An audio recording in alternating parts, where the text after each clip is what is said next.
হরে কৃষ্ণ। আপনি কি কখনো ভেবে দেখেছেন ঠাকুর ঘরে প্রবেশ করার সময় কেন আমরা মাথা নিচু করি?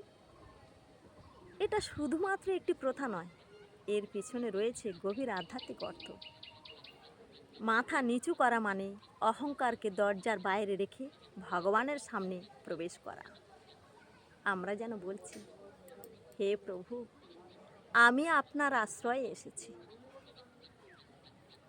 ভগবদ গীতাতে ভক্তির অন্যতম গুণ বলা হয়েছে অমানিত্যম, অর্থাৎ অহংকারহীনতা। যখন আমরা মাথা নিচু করি তখন আমাদের মনও নম্র হয়, প্রার্থনায় একাগ্রতা বাড়ে। ঠাকুর ঘরকে ভগবানের বাসস্থান মনে করি, সেই জন্য সেখানে প্রবেশ করার সময় আমাদের মাথা নিচু করা হলো শ্রদ্ধা, বিনয় ও ভালোবাসার প্রকাশ। একটা কথা মনে রাখবেন, মাথা নিচু করলে কখনো সম্মান যায় না, বরং হৃদয় বড় হয়।